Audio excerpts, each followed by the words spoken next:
Assalamualaikum warahmatullahi wabarakatuh. A'udzubillahi minasyaitonirrajim. Bismillahirrahmanirrahim.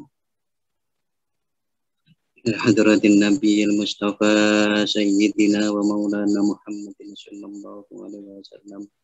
Wa ila hadrati Syekh Muhammad Jamaluddin Ahmad wa jami'i masyayikhina fiddin al-ahya'i minhum wal amwat wa walidayna warhamhum kama rabbayana shighara. Aumul Fatihah. A'udzu billahi minasyaitonir rajim. Bismillahirrahmanirrahim. Alhamdulillahi rabbil alamin. Ar-Rahmanir Rahim. Maliki yaumiddin. Iyyaka na'budu wa iyyaka nasta'in. Ihdinas siratal mustaqim. Siratal ladzina an'amta 'alaihim ghairil maghdubi 'alaihim waladdallin. Raditu billahi rabba wa bil islami dina wa bi Muhammadin nabiyyan wa rasula. Rabbi zidni ilma warzuqni fahma. Amin ya rabbal alamin. Alhamdulillahirabbil alamin. Bapak-bapak dan saudara-saudara yang dirahmati oleh Allah Subhanahu wa taala. Kita malam hari ini bisa melanjutkan pengajian kita karena semalam ada pertanyaan bagaimana sholat istikharah itu dijalankan. Maka pada malam hari ini saya akan memberikan panduan sholat istikharah. Kalau bahasa pesantrennya biasanya dikatakan ijazah. Ya, ini ijazah atau bukan, Anda bisa laksanakan. Ini saya dapat dari guru saya, Syekh Muhammad Jamaluddin Ahmad, yang pengasuh pondok pesantren Bumi Damai Al-Muhibbin Baharul Ulum Tambak Beras Jombang. Dan saya sudah mempraktekkan sholat istikharah ini dan alhamdulillah ya, mulai dari memilih studi, lalu kemudian memilih jodoh, mau membuat panti asuhan atau majelis zikir dan taklim seperti ini, itu yang kemarin-kemarin saya lakukan dan alhamdulillah hasilnya pada waktu sholat istikharah itu cetol. Sholat istikharah itu bisa dilakukan dengan cara habis sholat istikharah kemudian kita menunggu mimpi kita, gitu kan? Ada juga sholat istikharah, habis sholat istikharah langsung membuka Al-Quran. Oke, kita urut, kita akan dua itu kita bahas. Bismillahirrahmanirrahim. Sholat istikharah niatnya, usolli sunnatal istikharati rok'ataini lillahi ta'ala. Usolli sunnatal istikharati rok'ataini lillahi ta'ala. Rakaat pertama itu membaca surat Al-Fatihah, tentu diawali dengan Allahu Akbar kabira, itu doa iftitah, lalu kemudian surat Al-Fatihah, kemudian surat Al-Kafirun. Nanti di rakaat keduanya dibaca surat Al-Fatihah dan surat Al-Ikhlas. Cepat toh itu, man. Setelah sholat, ini bisa dilakukan 4 rakaat, diulang lagi, rakaat ketiga membaca surat Al-Kafirun, lalu rakaat keempat surat Al-Ikhlas, sehingga sholatnya 4 rakaat. Doanya setelah sholat itu, ini sudah banyak ya, banyak beredar doa ini. Doanya setelah sholat, Allahumma inni astakhiruka bi'ilmika wa astaqdiruka biqudratika wa as'aluka min fadlikal azim fa innaka taqdiru wa la aqdir wa ta'lamu wa la a'lam wa anta 'allamul ghuyub. Saya ulang. Allahumma inni astakhiruka bi'ilmika. Allahumma ya Allah inni astakhiruka, sesungguhnya saya beristikharah kepadamu dengan ilmumu. Wa astaghfiruka bi qudratika, dan saya meminta kekuasaanmu. Maksudnya meminta dengan kuasamu untuk beristikharah ini.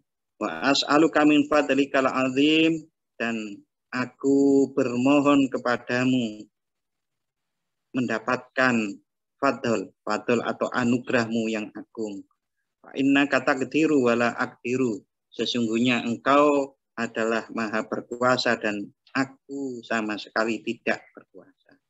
Wa ta'lamu wala a'lamu, dan engkau maha mengetahui, wala a'lamu, dan aku tidak mengetahui, dalam kurung apa-apa yang baik dan sebaiknya di yang kita pilih, yang saya pilih. Anta 'allamul ghuyub, dan engkau adalah maha mengetahui hal-hal yang gaib. Mengetahui hal-hal yang gaib di sini itu dalam pengertian masa depan kita itu kan hanya Allah yang maha mengetahui. Maka kita minta untuk ditunjukkan. Selanjutnya, Allahumma in kunta ta'lamu anna hadzal amra, saya A. Ini sudah masuk pilihannya. Allahumma in kunta ta'lamu anna hadzal amra, jodoh saya si A atau si B, khairun li, adalah baik bagiku, fi dini, di dalam agamaku, wa dunyaya, dan duniaku, wa akibati amri, dan akibat perkaraku, ajilihi, baik di dunia ini, wa ajilihi, maupun di akhirat nanti. Kalau makna aslinya ajilihi itu adalah yang cepat berarti dunia ini.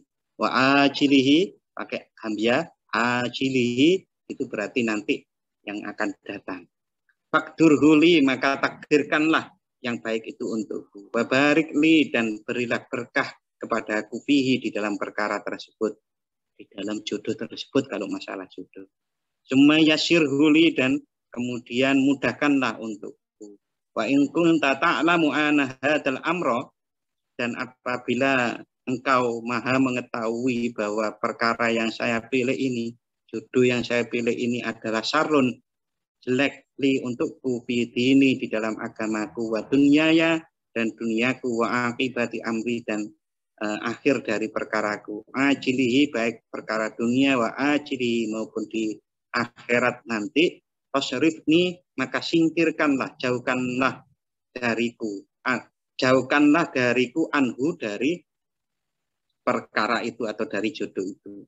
Wasrifu anni, dan singkirkanlah dariku. Waqdurli, dan kemudian takdirkanlah kepadaku al khaira, yang baik, aina ma kana innaka ala kulli syai'in qadir, takdirkanlah bagiku yang baik manapun itu, sesungguhnya engkau adalah maha terhadap segala sesuatu itu qadirun, maha menguasai.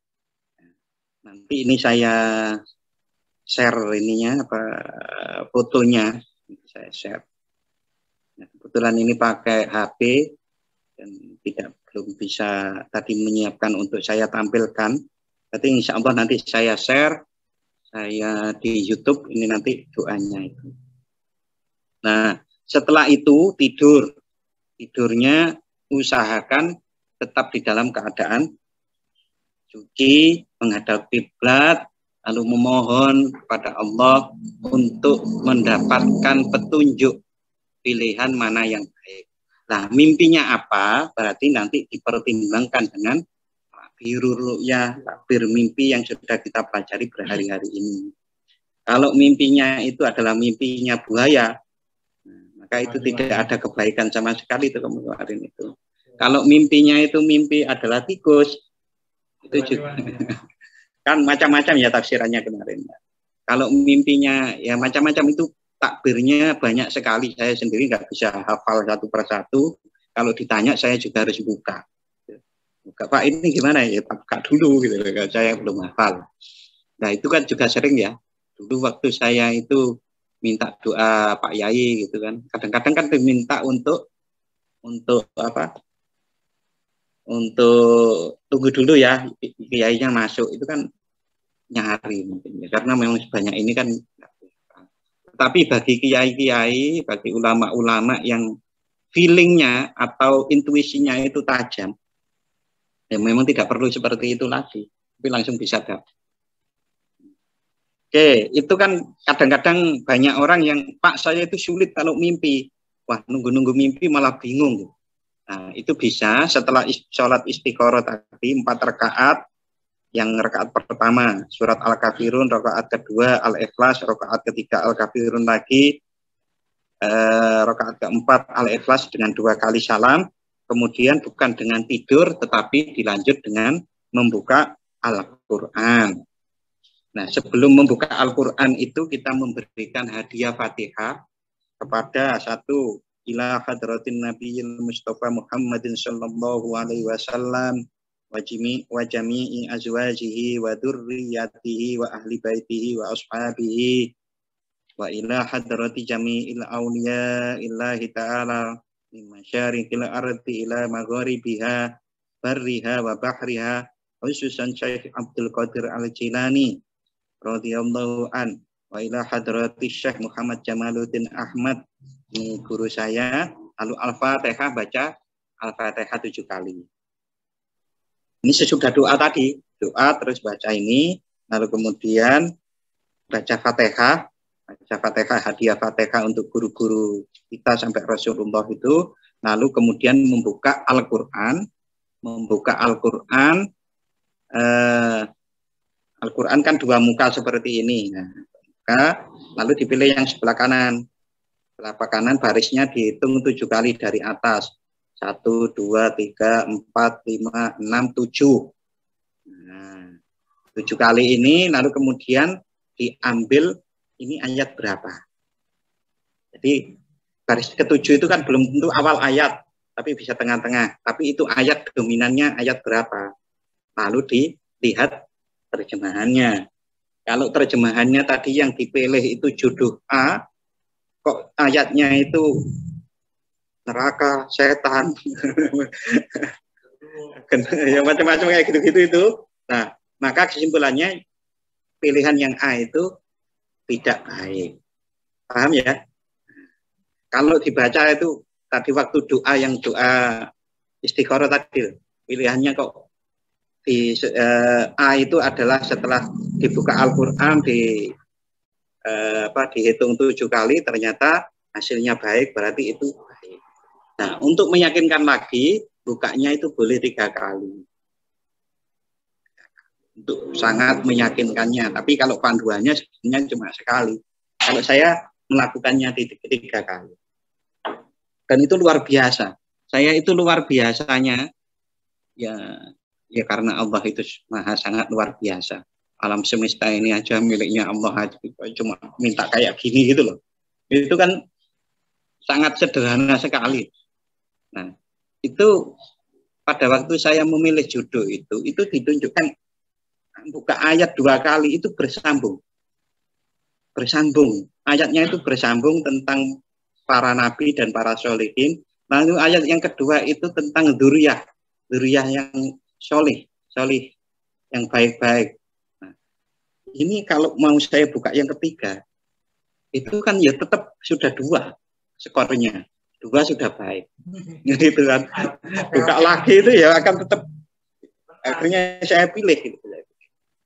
Dan itu menjadi salah satu cara untuk mengamalkan hadis Rasulullah. Kalau memilih judul itu pilihlah berdasarkan agama. Caranya begini. Nah, kalau nanti dipilihkan, umpamanya Mas Lintang, Mas Muflis dan Gus Rafiq ini, kalau kemudian milihnya dipilihkan Allah, kok kebetulan yang mohon maaf dalam sisi kekayaannya itu kok malah kok yang lebih miskin yang dipilihkan di istikharah ini, ya harus dituruti, begitu pilihan Allah. Beda ujiannya di situ. Tapi percayalah, Rasulullah bersabda, la khaba manis takhor. Tidak ada kerugian bagi orang-orang yang beristikharah. Tidak ada kerugian sama sekali. Ya saya juga mengalami itu, mengalami godaan seperti itu. Giliran sudah iya, istiqoroh sudah hasilnya itu yang dulu nggak mau itu mau. Nah, ya, repot gitu.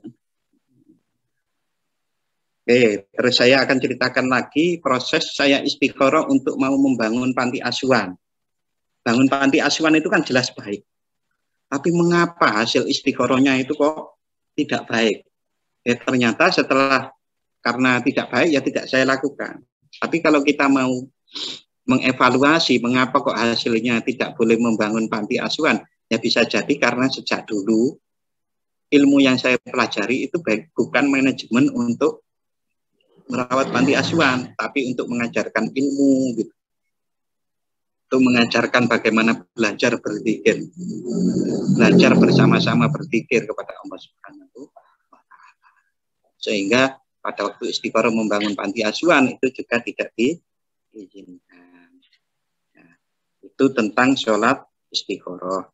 Kalau dengan mimpi tadi berarti harus ya tidur dulu lalu kemudian ditakbiri atau ditafsiri mimpinya. Oke, itu tentang sholat istiqoroh. Nanti bagi yang telat bergabung, ini saya rekam. Mudah-mudahan tidak hilang lagi seperti rekaman semalam. Nah, ini mudah-mudahan nanti bisa saya share di YouTube. Nanti saya share kembali. Minta tolong Mas Lintang nanti nge-share linknya itu. Nah, untuk malam hari ini mungkin bagi yang sudah bergabung, saya persilakan untuk barangkali bertanya ya. Masuk Zoom kok ono tanya jawab kan begitu. Oke, silakan. Rais ini, gimana kabarnya Rais? Alhamdulillah sehat. Alhamdulillah. Malam gempa. Alhamdulillah. Ini jam berapa di sana, Rais? Jam 11.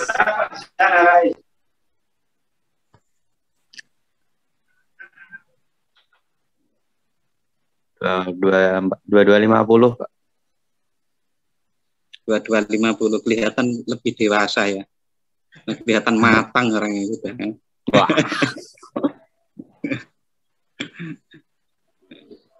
Oke, ada pertanyaan? Monggo, siapapun. Itu coba Pak, mohon izin, Afwan, kalau kita misal kan itu terlihat seperti hanya mempertimbangkan aspek iman ya Pak, spiritual. Kalau kita akhir-akhir ini kan ada semacam kayak psikologinya seperti apa, kemudian kecenderungan si calon ini seperti apa. Itu kan biasanya menjadi pertimbangan kita tersendiri gitu kan Pak. Kayak misal ini tuh teman kita ini cocok buat mitra, bukan cocok buat menjadi pasangan. Kan ada semacam seperti itu tuh Pak. Ya, nah, apakah itu menjadi faktor bagian dari istikharah kita, atau benar-benar kita hanya mengandalkan lewat doa, lewat dzikir-dzikir yang dikhususkan seperti tadi?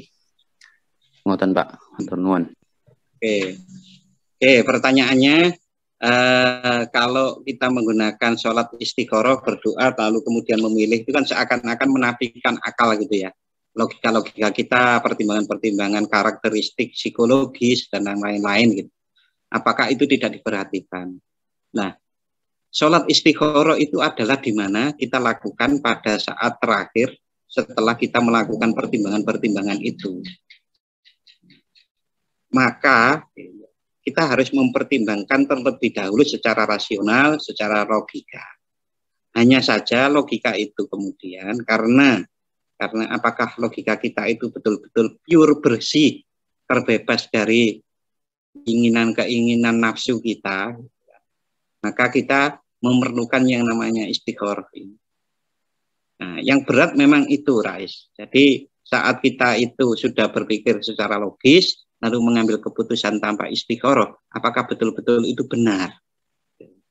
Nah, perpaduannya adalah seringkali dikatakan ada perpaduan pikir dan dzikir, imtak, iman dan takwa dan iptek, macam-macam. Nah, itu tetap kita gunakan. Kita tidak menafikan itu semuanya.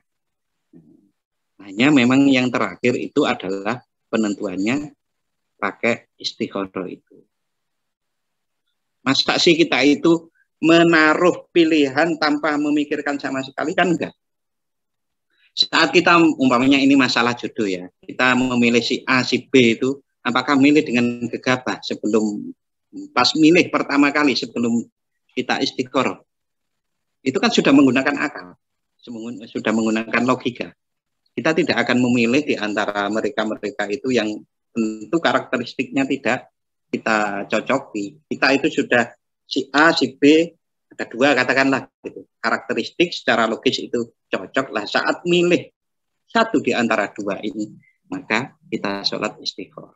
Bahkan satu pun, pilihannya cuma satu, itu bisa di istikharoi. Lawannya bumbung kosong kalau orang ya memang begitu. Nah, karena kita kan mempunyai satu piranti instrumen di dalam diri kita itu kan tidak hanya logika, tidak hanya akal, tetapi ada doa itu. Nah, doa itu ya istikharah. Maka caranya seperti itu. Itu Rais. Kalau saya mantap beristikharah lah.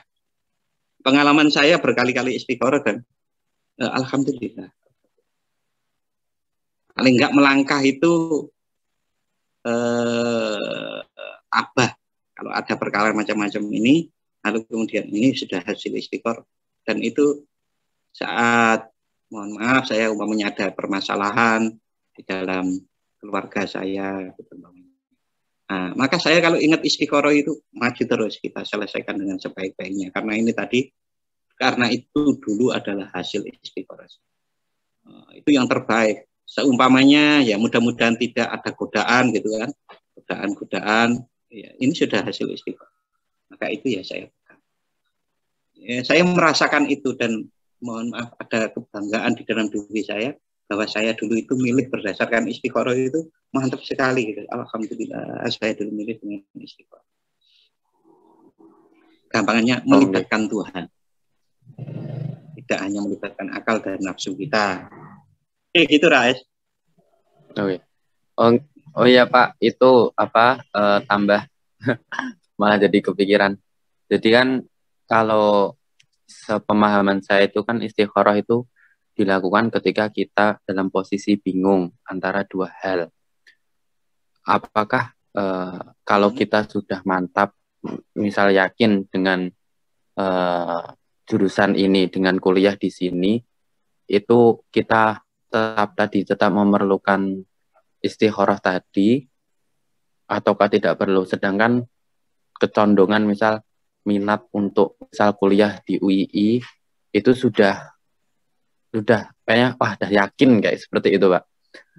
Jadi kan seperti itulah, itu tuh dengan keyakinan dia itu untuk kuliah di UII, apakah itu tetap kita coba sarankan untuk dia sholat istikharah ataukah tidak Pak? Karena yang saya tahu ya tadi mohon maaf sebelumnya saya tidak mengikuti dari awal, mungkin tadi di awal sudah dijelaskan. Lah kalau seperti itu penjelasannya gimana Pak? Apakah kita sarankan untuk istikharah ataukah ya udah kalau udah mantap ya udah bismillah jalani kayak gitu. Apakah cukup seperti itu atau seperti apa? Oke, kalau mantapnya dengan logika lalu yang disebut yakin tadi, bahwa yakin itu kan berarti sudah pertimbangan logika. Yang kedua ada kemantapan batiniah atau yakin itu. Ya sudah bismillah gitu. Bismillahirrahmanirrahim ala Allah. Artinya pertimbangan yang disebut yakin itu kan sudah mempertimbangkan juga aspek-aspek bukan hanya logika saja. Ya, tidak apa-apa. Karena pada dasarnya waktu kita memilih secara logis itu juga istikharah. Cuma yang harus diwaspadai itu adalah tipuan nafsu kita. Jangan sampai itu adalah karena terdorong nafsu. Contoh ya, saya mantep masuk UI. Kenapa kok mantep masuk UI? Gedungnya itu rapi banget, ada embungnya. Nah, ini pertimbangan apa? Embung, pertimbangan gedung bagus. Nah, batiniahnya mana? Nah, kalau yakinnya hanya berdasarkan yang tampak, bukan ada batinnya. Kalau umpamanya saya mantap di UII, mengapa? Karena UII itu visinya rahmatan lil alamin. Berarti apa? UII itu berdasarkan visi yang diletakkan berdasarkan Al-Quran. Saya mantap lah. Itu boleh menurut saya karena sudah mempertimbangkan ada dasar di mana pengambilan keputusan itu adalah lillahi ta'ala. Karena Allah. Oh. Saat menyebut Iya. karena Yes, UI itu lil alam, kan ada Allah yang harus dilibatkan. Oke, gitu lah. Sebetulnya sholat istiqoroh ini sederhana kok. Kalau saya dilakukan saja gitu, biar lebih mantap. Ya, mohon maaf Pak. Terakhir apa? Jadi kan itu kalau saya menyarankan itu kan jadi saya nggak punya alasan untuk tadi kan untuk menekan dia. Berarti poinnya itu ada alasan yang tadi ya Pak, karena lillahi ta'ala sehingga tidak diperlukan istikharah selama itu belum ditemukan dan lebih ke alasan-alasan yang sifatnya materialistik atau cuman di bagian-bagian pentingnya, bagian cabangnya saja lah. Itu berarti masih lebih baik di sholat istikharah aja gitu ya Pak, biar dia punya pegangan tadi bahwa pengambilan keputusannya itu berdasarkan istikharah dan di dalam istikharah itu ada nilai lillahi ta'ala. Seperti itu aja Pak. Di dalam istikharah ada nilai-nilai apa? Nilai lillahi ta'ala yang tadi Bapak sebutkan. Ya, pada intinya kan kita ada pertimbangan di situ melibatkan Allah Subhanahu wa Ta'ala. Tetapi ya kalau saya sih Rais, memang sholat istikharah tetap diperlukan. Walaupun tidak di setiap permasalahan-permasalahan yang sekecil-kecil kita kecil-kecil istikharah, sholat itu tidak seperti itu. Tetapi kita juga jangan tinggalkan istikharah. Karena sholat istikharah itu kalau dilakukan juga tidak lama selama sholat tarawih sebetulnya. 4 rakaat saja, terus doa, lalu kemudian buka Al-Quran. Dan itu saya lakukan tidak hanya malam. Saya siang pun asal bukan waktu yang dilarang sholat, seperti habis subuh maupun habis asar gitu ya. Saya waktu habis sholat duha, karena memerlukan jawaban segera, saya kadang-kadang istikharah. Gitu. Kan asik gitu loh jadinya itu. Hidup kita itu mudah-mudahan diridhai Allah dengan kita betul-betul menumpukan landasan kita mengambil keputusan adalah keputusan yang lillahi ta'ala dengan cara istikharah itu. Oke gitu Rais. Udah mau pindah ke Medan kan? Buatan lintang ngawur. Buatan lintang ngawur.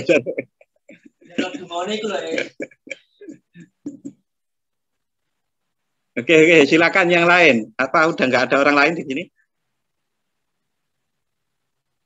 Masih ada. Panelis, tolong jangan di mute. Jadi tinggal pakai karpet. Ya, Assalamualaikum Pak. Ya, silakan. Bapak. Halo, siapa ya? Widya. Ya, silakan. Ya, Bapak mau bertanya, kira-kira bisa terjadi nggak Pak kalau misalnya dari laki-laki sama perempuannya sama-sama istikharah, laki-lakinya itu jawabannya iya, tapi istikharah perempuannya enggak Pak, itu bisa terjadi atau emang nggak mungkin terjadi Pak, kayak gitu? Saya belum pernah dengar cerita seperti itu. Kalau bisa, apakah bisa terjadi? Ya mungkin bisa terjadi. Tetapi kalau itu terjadi, itu kan rumit sekali. Jawaban saya iya kok, jawaban saya enggak kok. Nah, lalu gimana? Tapi tidak semestinya seperti itu. Saya belum pernah mendengar cerita ada perbedaan seperti itu yang sehingga kemudian sulit untuk diputuskan seperti itu. Ya selama ini begini, pengambilan keputusan itu saya beristikharah 3 kali, yang penting ya dalam hidup saya itu semuanya yang saya pakai ya hasil saya, bukan hasilnya orang lain. Jadi waktu saya memilih calon istri kan ada 2 itu saya pilih.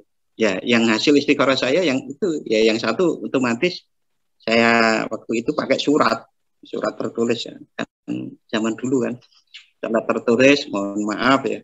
Mudah-mudahan perkenalan kita barokah gitu kan. Tapi mungkin tidak bisa dilanjut untuk ke melamar. Ya memang seperti itu, dan biasa sampai sekarang juga dia juga sudah nikah, ya wajar-wajar saja lah, karena semua sama-sama mengerti bahwa memang jalurnya seperti itu, harus ada istikharah kan. Jadi memang kalau ya mau istikharah, kalau memang sudah saling mengenal pilihannya ya memang harus kita istikharah dulu. Ya yang kita pakai ya hasil keputusan kita.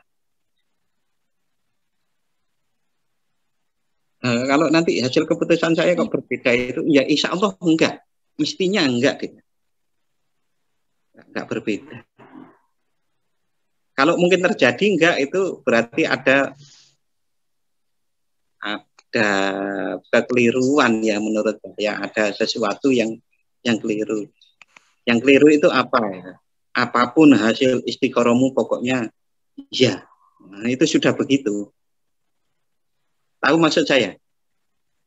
Jadi karena orangnya itu adalah sudah sangat yakin dengan kita gitu.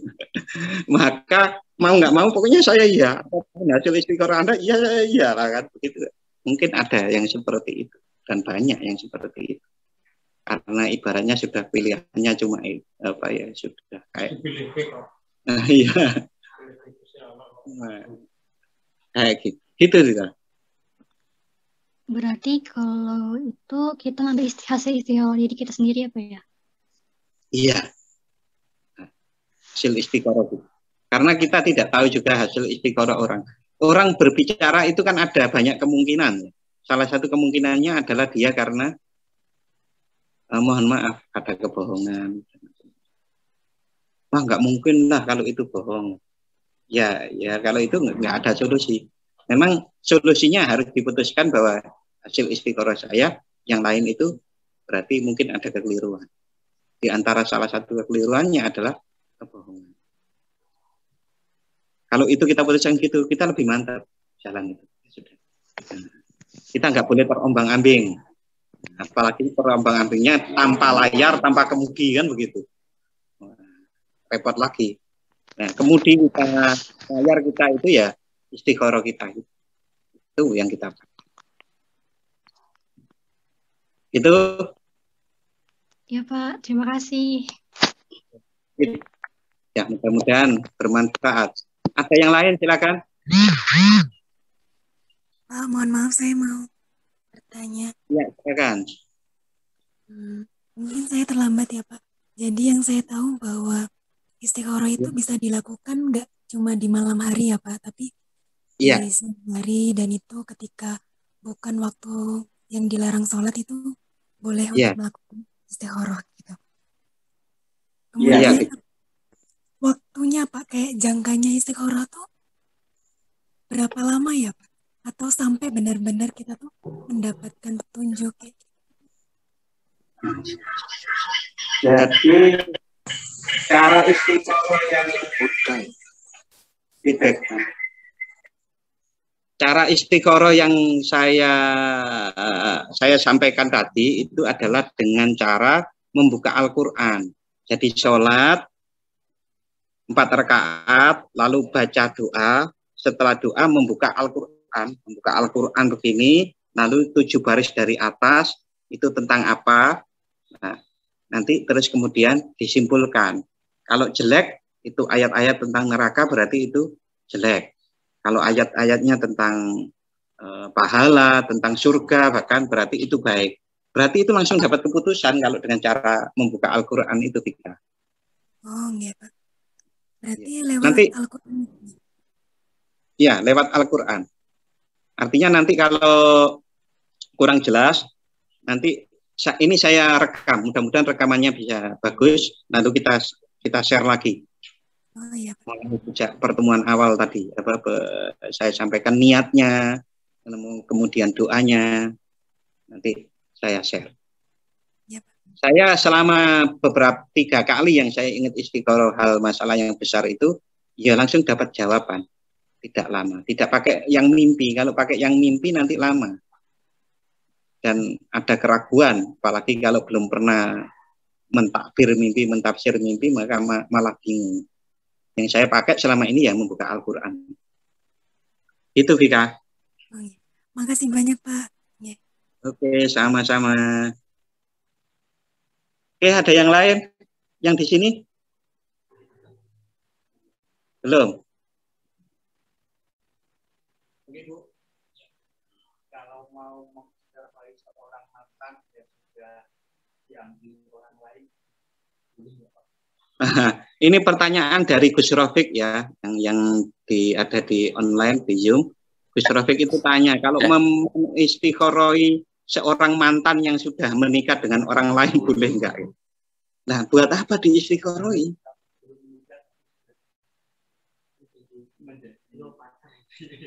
Oh, sudah. Nah, kalau dia itu hasil istiqorohnya ya dia nggak mau gimana? Nggak bisa. Yang diistiqoroh itu adalah sesuatu yang dua-duanya itu posisinya sama. Nah, kalau diistiqoroh umpamanya, oh ya istiqorohnya bukan begini istiqorohnya. Istiqorohnya saya perlu memperjuangkan orang itu habis-habisan. Paham maksud saya ya? Nah, saya perlu memperjuangkan orang ini habis-habisan atau enggak. Kalau iya berarti diperjuangkan. Kalau enggak, ya enggak. Oke. Begitu ya, Gus Roy.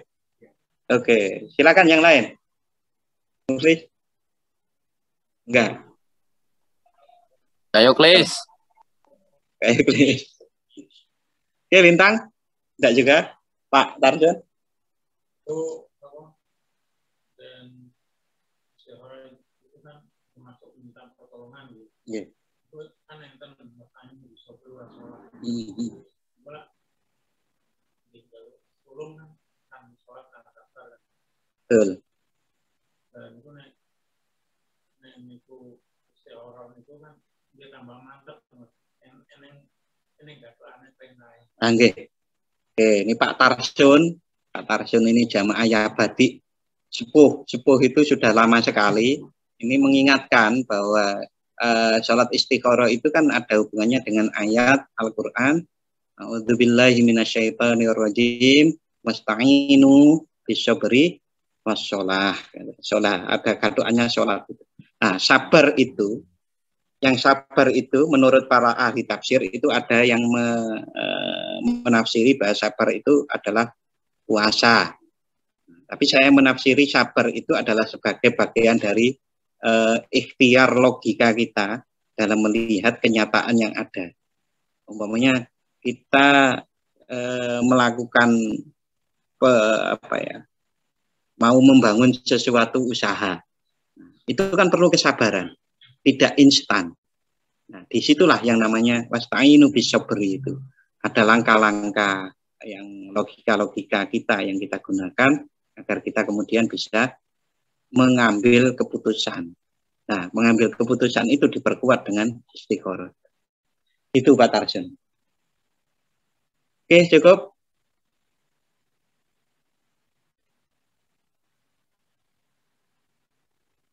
Saya kira untuk live-nya cukup ya. Ya, mudah-mudahan bermanfaat. Nanti yang di sini kita bisa berdiskusi lebih lanjut. Yang live-nya cukup, kita akhiri dengan membaca hamdalah bersama-sama. Alhamdulillahirrahmanirrahim. Terima kasih sudah live bersama kami. Assalamualaikum warahmatullahi wabarakatuh. Waalaikumsalam warahmatullahi wabarakatuh. Waalaikumsalam warahmatullahi wabarakatuh. Mohon, Pak. Terima kasih, Pak. Yuk. Saya end meeting ya.